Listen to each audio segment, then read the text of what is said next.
Fashion's a very personal thing, isn't it? Even so, we think there'll be plenty of takers for this car, the second generation version of Peugeot's 3008. Like its predecessor, it's a family-sized crossover SUV, but this time round, the emphasis is very much more on the SUV aspect. There's lots of different design and extra features to set it apart from rival models, and an efficient range of engines that'll satisfy more sensible folk.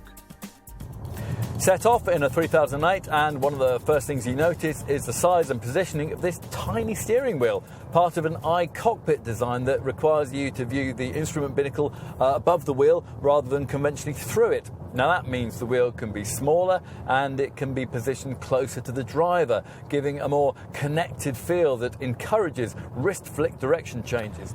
Now that complements much improved driving dynamics this time around, which see this Peugeot much keener to change direction. If only the development team would be able to give this car a little more steering feel, well, we might even have called it quite fun to drive. And it is still one of the best riding crossovers of its kind. Under the skin, most of the mechanicals are shared with the French maker's 308 family hatch, including the sophisticated EMP2 platform and all the engines. Now these include 1.6 and 2 litre Blue HDI diesels and a zesty 1.2 litre 3-cylinder PureTech petrol unit.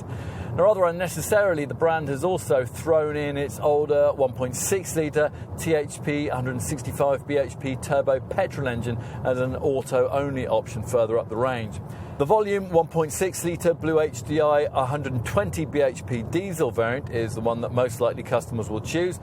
This variant is capable of 70.6 miles per gallon on the combined cycle and 104 grams per kilometre of CO2. As before, all mainstream models come only with two-wheel drive, but buyers can specify an optional advanced grip control package that offers grippier tyres, hill assist descent control and extra driving modes tailored to different kinds of terrain. As with the original 3008 model, Peugeot's designers set out to achieve something stylish and distinctive here. The difference is that this time around that they've achieved it. Though something of the Mark I model's profile remains with this crossover, the short, tall, dumpy looks that characterised that early car have been replaced with something far more sophisticated and SUV-like. Time to take a seat inside. Now, the saving grace of the first generation 3008 was its quality interior, and the French maker has raised its game again this time around, with a major cabin talking point being the latest evolution of what Peugeot calls its iCockpit layout. Now, as in the brand's smaller models, this sees you looking at the instrument gauges over the top of the steering wheel rather than through it, but a key difference with this 3008 lies in its standard provision of this fully configurable and customisable 12.3-inch colour screen in place of the usual dials.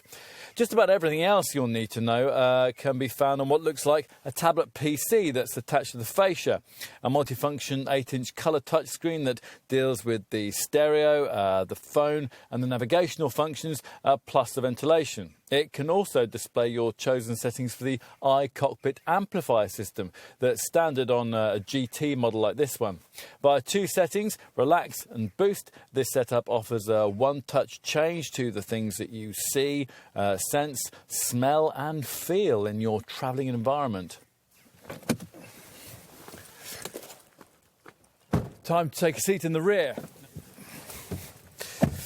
And once inside, you'll also appreciate this second generation 3008 model's extra 62mm of wheelbase, something that's freed up 24mm of extra cabin length for knees and legs back here.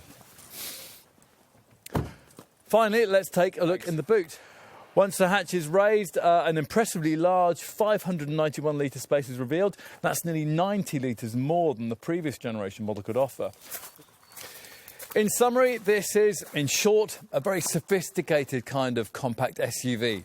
Crossovers, it seems, have moved on. To find out how far, try driving one of these.